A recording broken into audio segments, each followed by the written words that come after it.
Welcome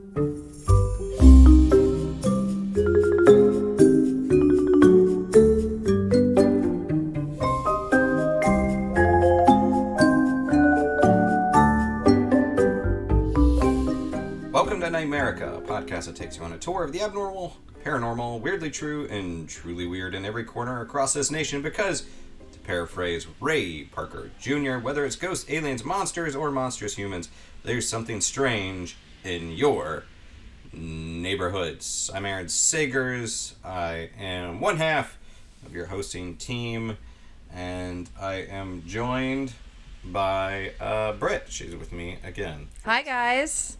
And I think it's worth calling out. This is early on in this journey.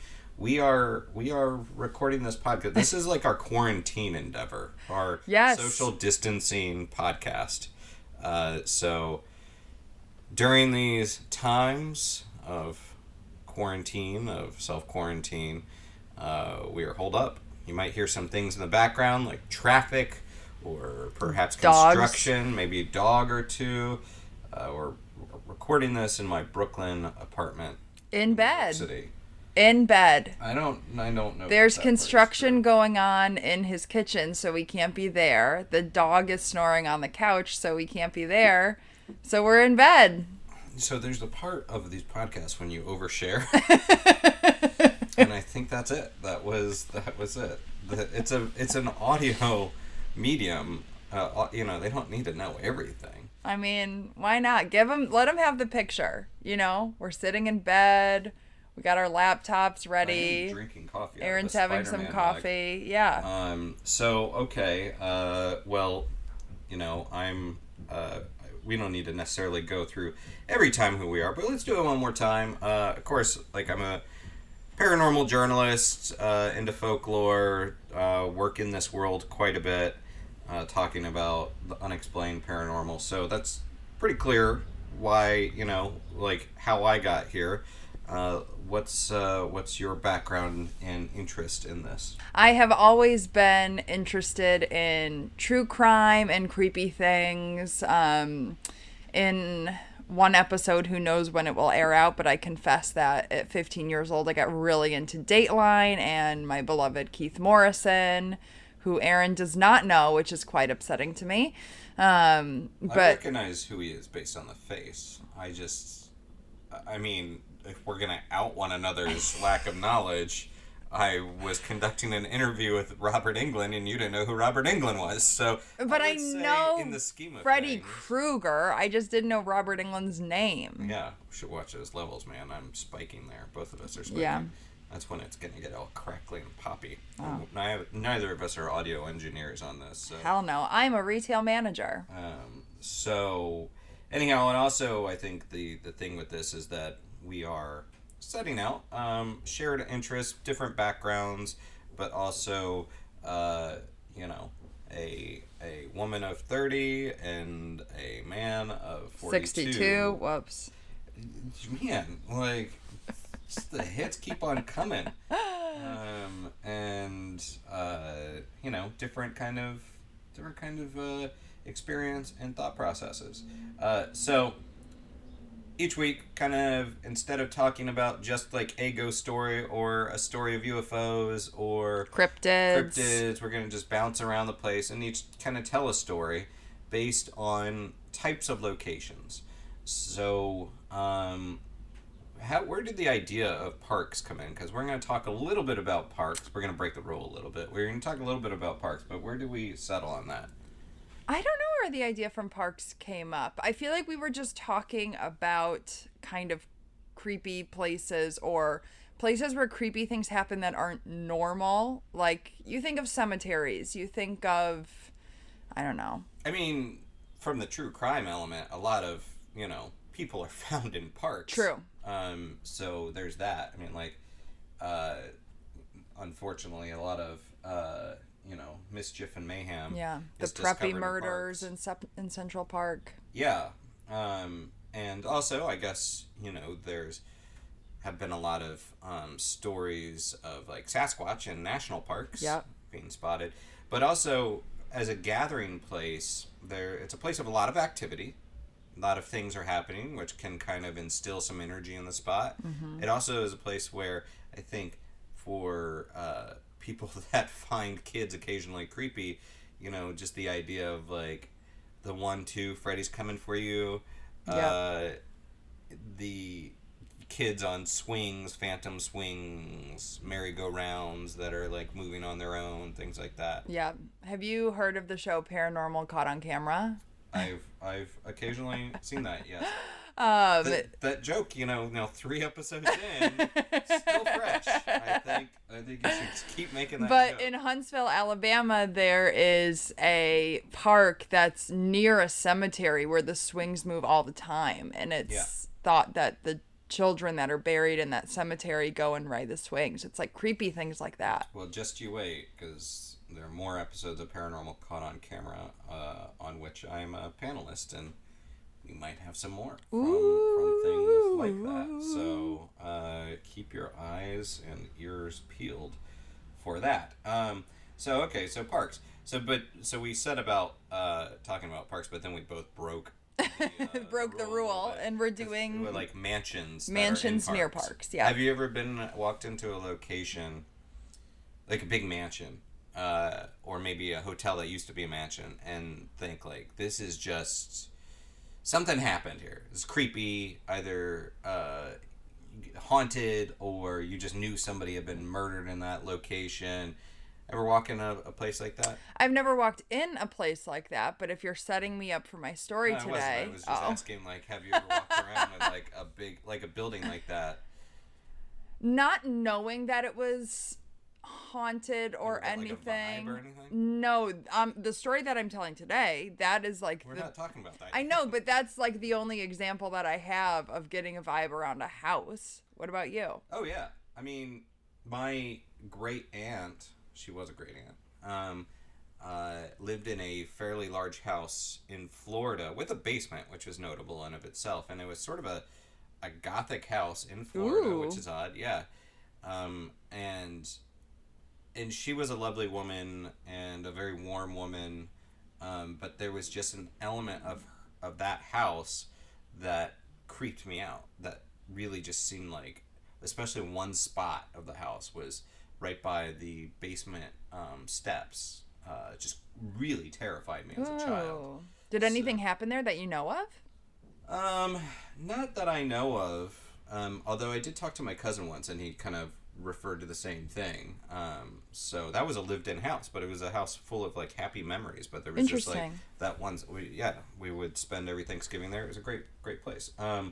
But I've been fortunate to walk into like a lot of mansions and houses around the world, and sometimes it's just like nice and lavish or ostentatious, and a bit gaudy. Other time, but then there's times you walk into a place and you're just like, something wacky happened. There's just a sense in the air.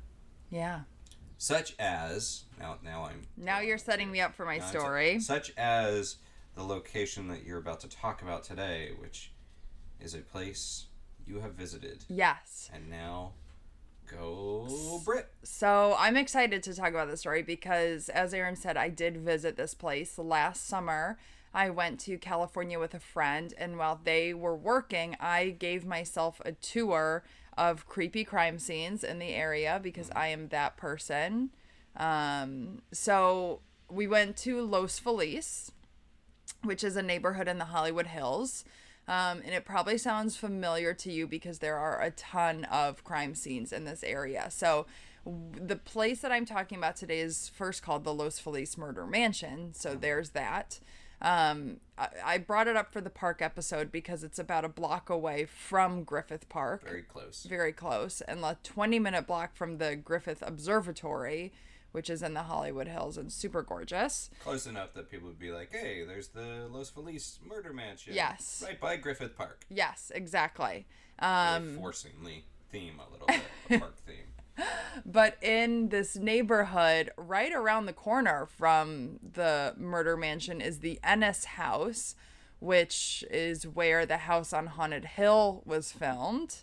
30 minutes south of this house is the John Snowden house, which is where Aaron wants me to say allegedly the Black Dahlia, Elizabeth Short, was murdered by George Hodel. You gotta say allegedly.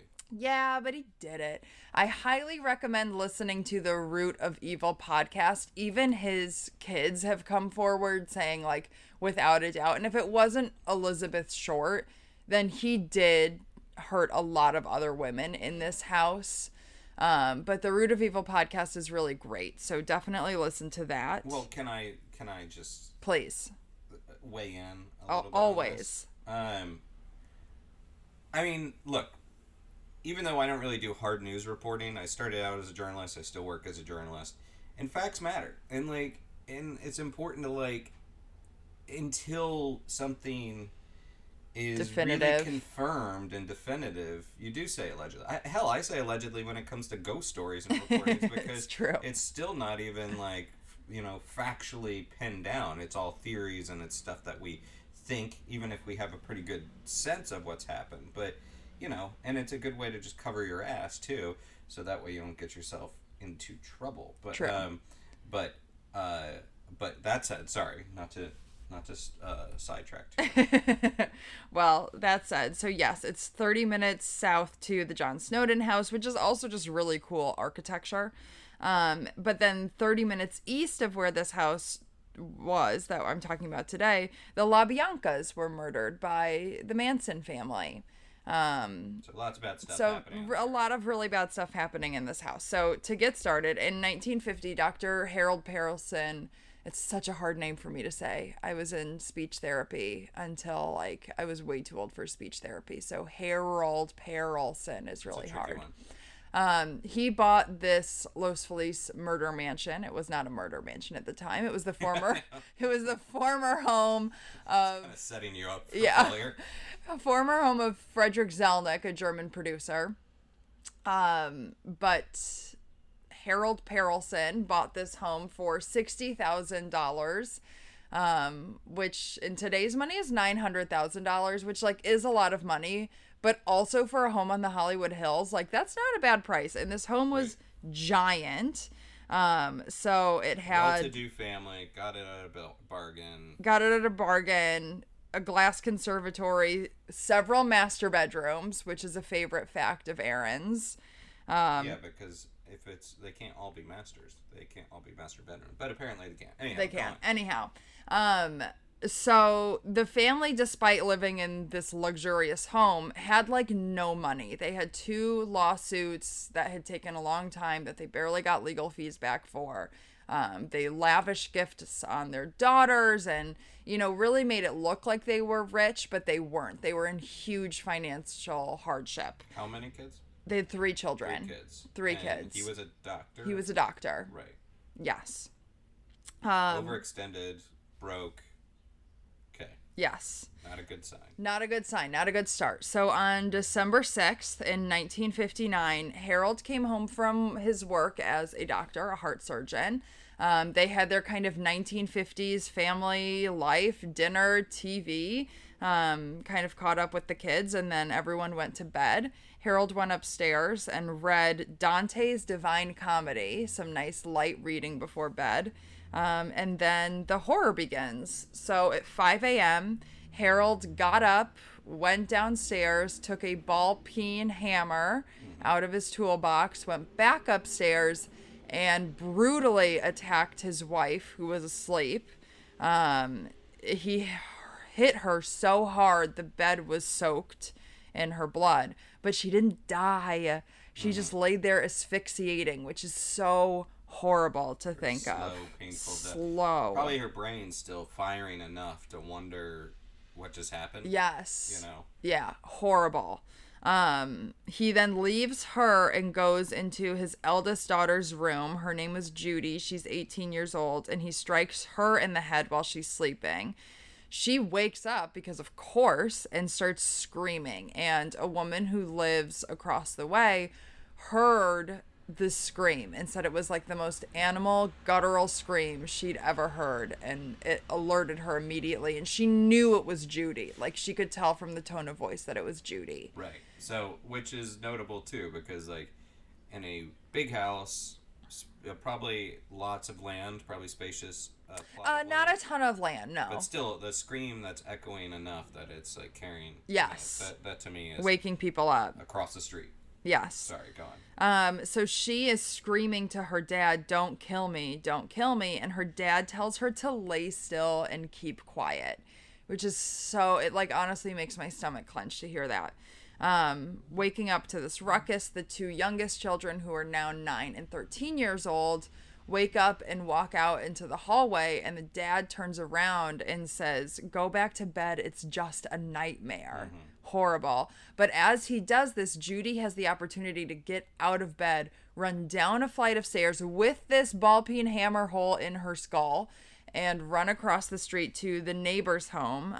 His name is Marshall Ross. In this hubbub of the doctor being distracted by Judy, the two younger children are now able to run out of the house. They run outside as Marshall is running into the home to see like what in the world is going on. He goes upstairs, he sees Harold in his bathroom, and he takes 2 Nembutals. These are doctor-assisted euthanasia drugs. Judy Garland and I think maybe even Marilyn Monroe passed away from Nembutal. And then he also took a large amount of small white pills that we don't know what they are, and then lays down next to his wife in this disgusting bloody bed and goes to bed. So horrifying. Mm-hmm. So the police came like 15 minutes after Marshall calls. They go upstairs. Harold is still laying in the bed, shallow breathing, with the hammer clutched in his hand. So gross. But on the nightstand, as you probably remember, was Dante's Divine Comedy. And it's open to the page of Canto 1, which says, "Midway upon the journey of our life, I found myself within a forest dark, for the straightforward pathway had been lost." I think that was clearly done on purpose. I think it kind of shows that they were in financial hardship.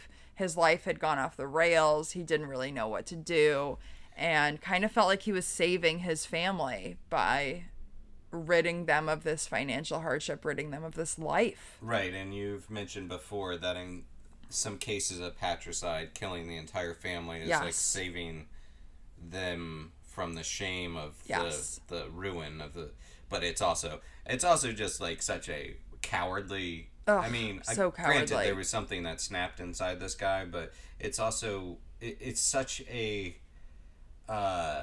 male patriarchy kind of thing to do, to be like, oh, like, you know, I screwed up and I, you know, my family is gonna be so broken and in debt that the only thing I could do is kill them all. I mean, it's selfish. It's like you're not trying to save them from shame. You're trying to like kind of like remove. I don't know. What am I trying to say? I don't know. It's almost like it's an ego play. Yes, it's all ego. It's cowardly, but it's also an ego play. Yes, you're trying to save your own ego.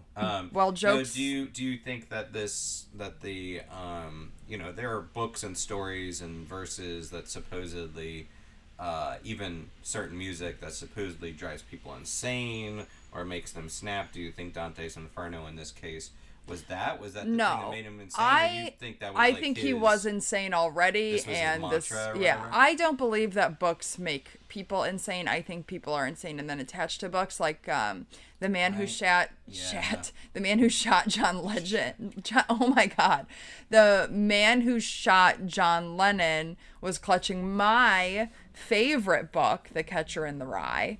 Right. Which I have a framed cover of in my apartment, and as well as 4 copies.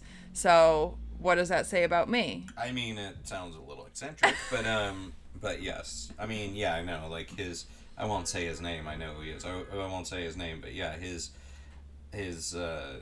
fascination with Catcher in the Rye certainly has like put a stain on that book. Yeah.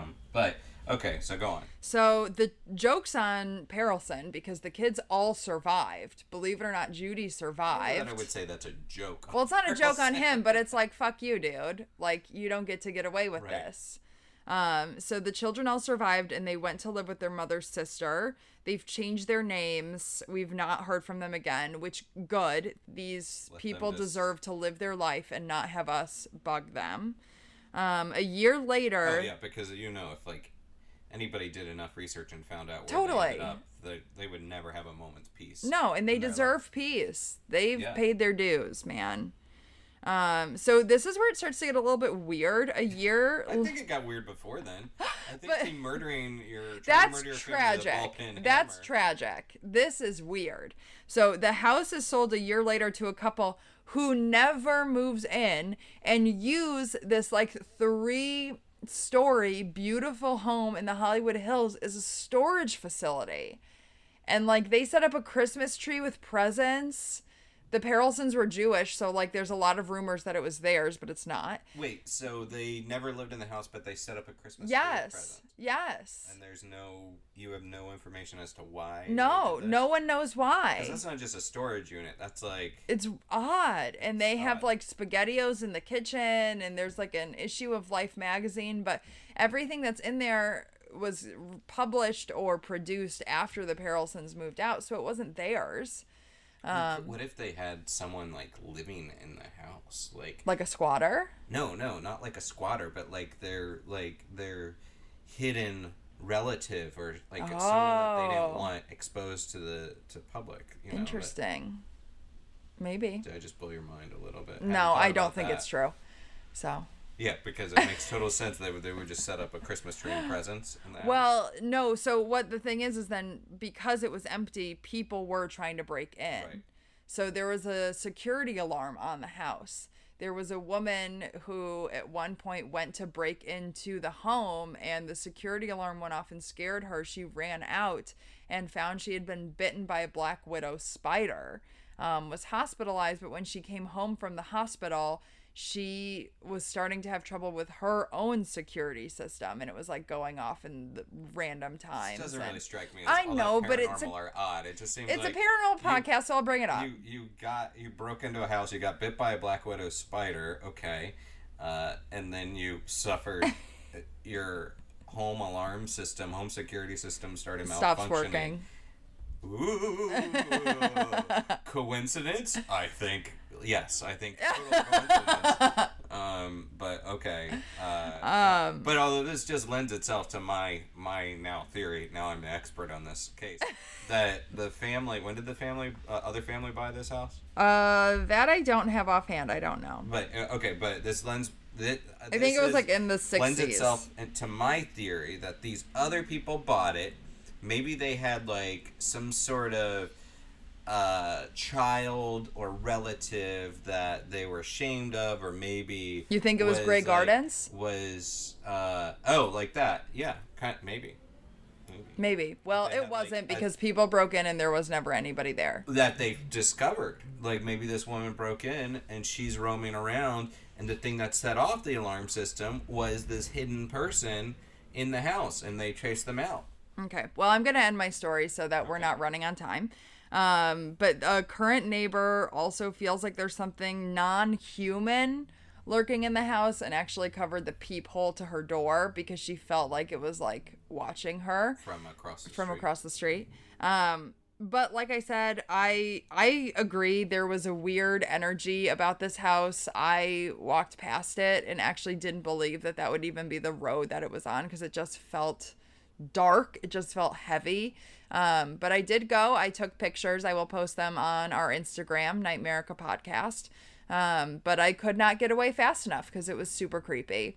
And then I walked over past where the LaBiancas were murdered. So apparently there's something wrong with me.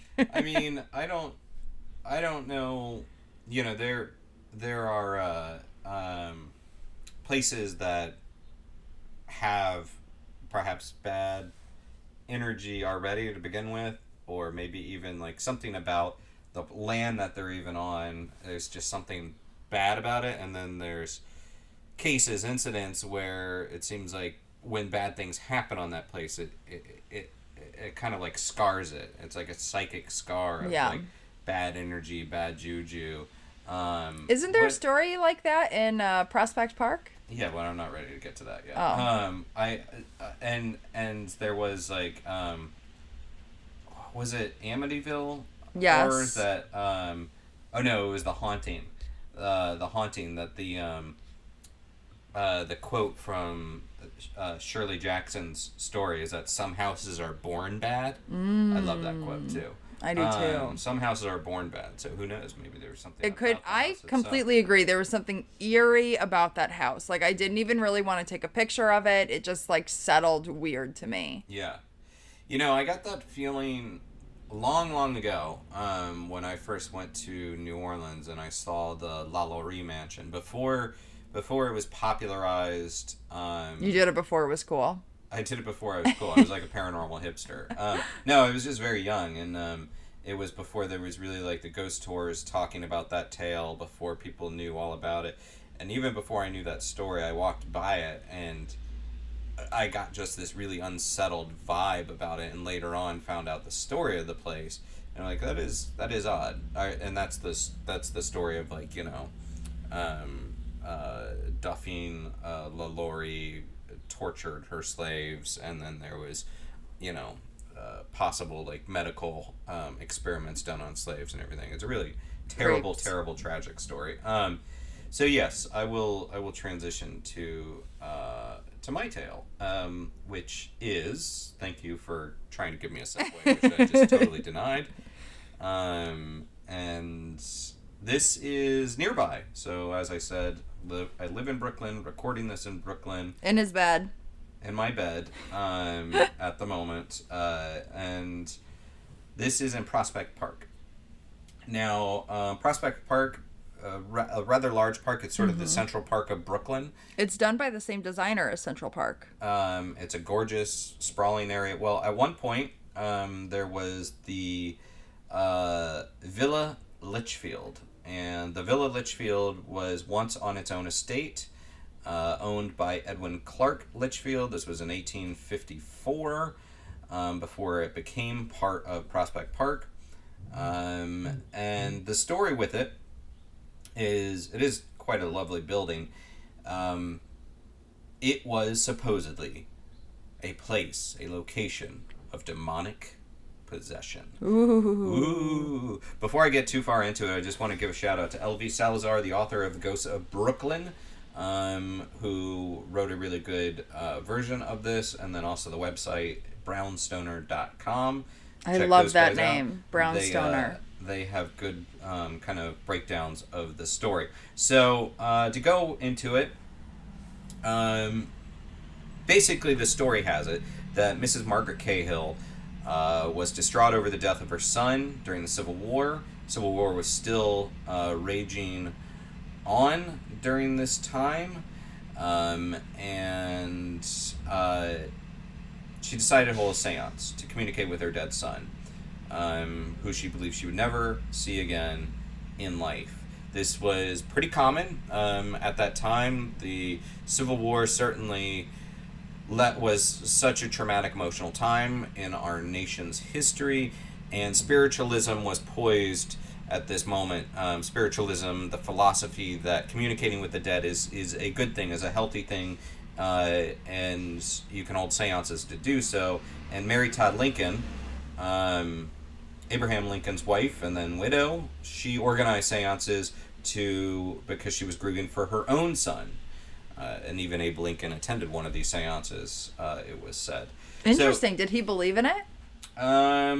Abraham Lincoln, there's a lot of weird stories connected with Abraham Lincoln and his own premonitions of death and weird stuff. I don't know if he actually believed in it, but he had his own kind of stories. Anyhow, Margaret Cahill held a seance. Apparently it was going well. She had done this a couple times. But once wasn't enough. After it never is, just like a Pringle. So you're right. This is like the paranormal Pringle. That's the episode name, Paranormal Pringles. Stop at one. We're changing the name of the podcast. So the seance was held there because Edwin Clark Litchfield let Mrs. Cahill hold the seances there in his home. So it proved successful. It was entertaining. So she had more seances. Well, eventually something went wrong, as it is likely to do, as it's prone to do.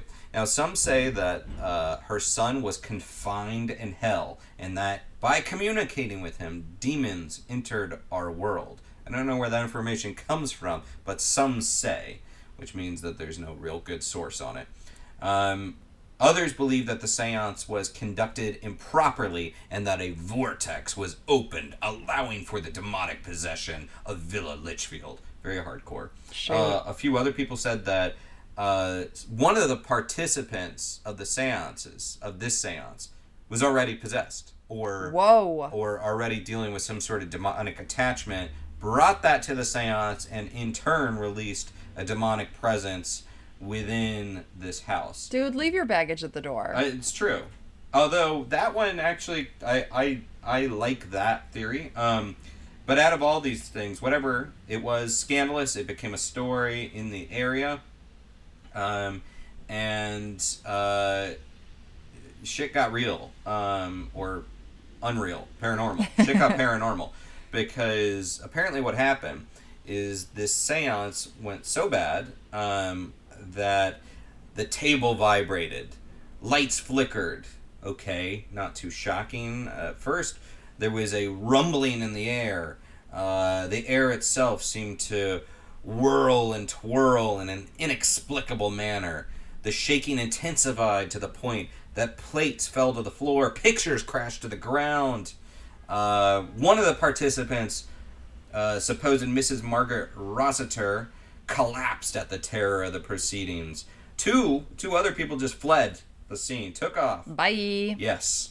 They were screaming in horror.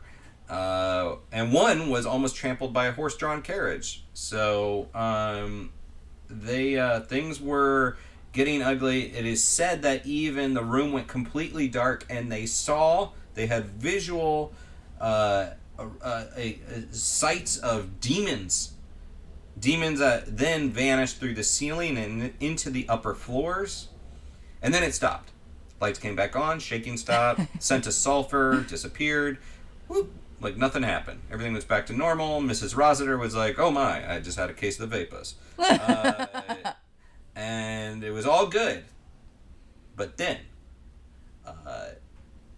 Mrs. Cahill noted in her journal, quote, the grotesque coexists in disharmony with the divine. So, she still believes something had happened. So everything went back to normal until the next day. That's when the hauntings first were noted. Supposedly demons resembling gargoyles first appeared in the windows of the Litchfield Villa Litchfield, which would be an appropriate name. That would be great. Of the 5 individuals present that night, one of them, Mr. William Woodruff, just up and vanished from historical record completely. Nuts. It is said, I don't know who says it. That's the thing. Anytime you see it is said or some say, it's like, I don't know. Did you just say it? Yeah. Is it you saying this? Anyhow, it is said he was seized by the fallen angel Lucifer and taken to hell, which is almost like an honor that Lucifer himself flattering. Would put attention towards you. Eeny, meeny, miny, mo. 4 other individuals present in the seance died within a year. Mr. William Brownell would die from injuries sustained from an accidental fall. Mr. George Vonderlin would die of a nervous attack.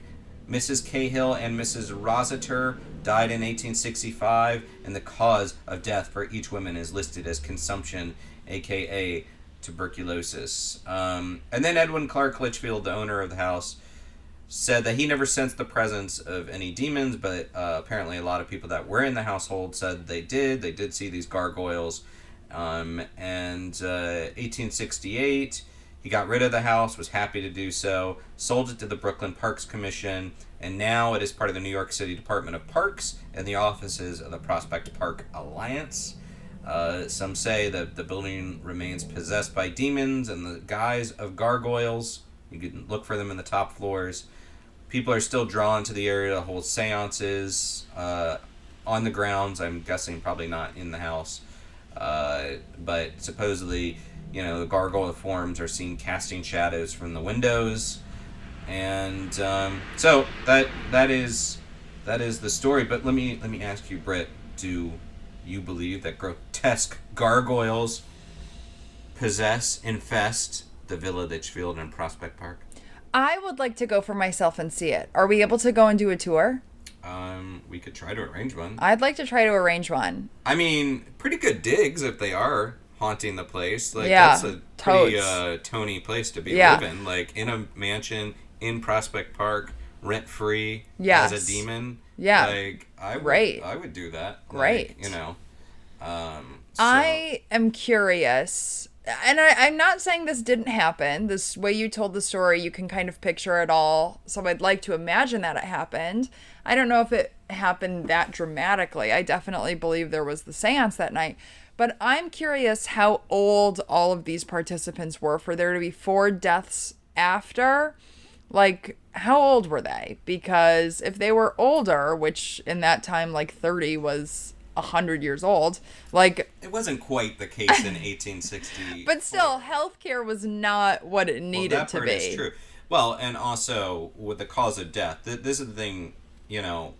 There are whenever I read about curses, there are maybe a curse is typically kicked off by one seemingly strange death, but then there's a lot of coincidence that goes in after that, or things that are not really curse-like. So when I read. Tuberculosis. Okay, that's not that shocking. Yeah. It was, it could really take a person down. So, being picked up by Lucifer is pretty shocking. That is. I mean, that one would be notable. Although I will say it was probably easier to vanish from historical records. Totally. In 1864. Dying of a nervous attack, I don't know what that means. That could have also been dietary. That could have been a heart attack. Yeah. Who knows what caused that? Like, there's a lot of just things that are not necessarily curse-like. But I do like it that describing demons appearing that peer out of windows, eyes glowing green, tongues luminescent red. That's definitely evocative. My theory is that. Look, I think something happened. I think there was a seance. I do think people got freaked out. Maybe they did believe that they were coming in contact with something. But there was enough mystery surrounding this that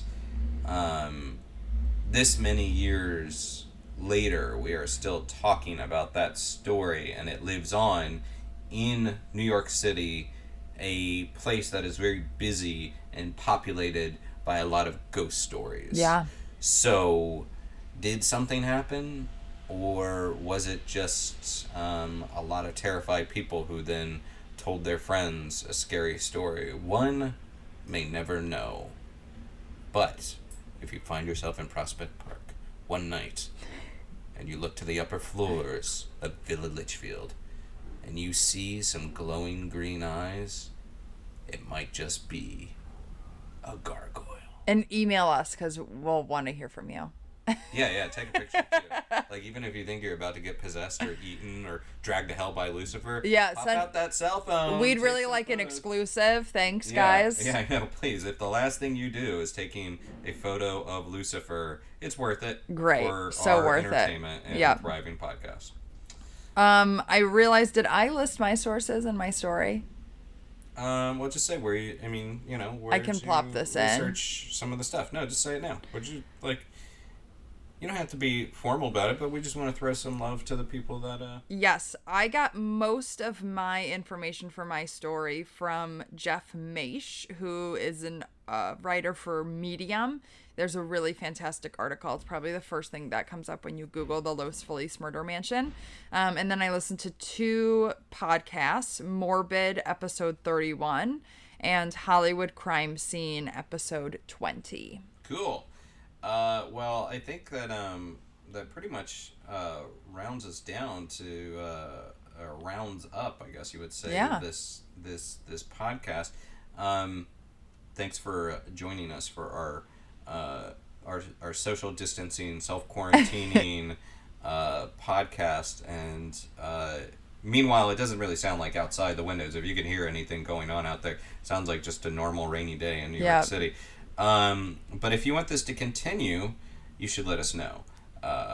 Send us an email to nightmericashow@gmail.com. You can find us on Instagram at NightMerica Podcast. We also have our Patreon set up, patreon.com/NightMerica.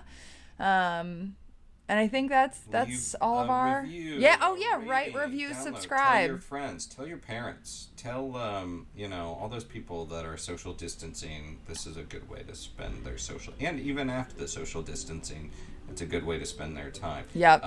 So, thank you for listening. Wherever you are out there, we hope that you have a spooky good day.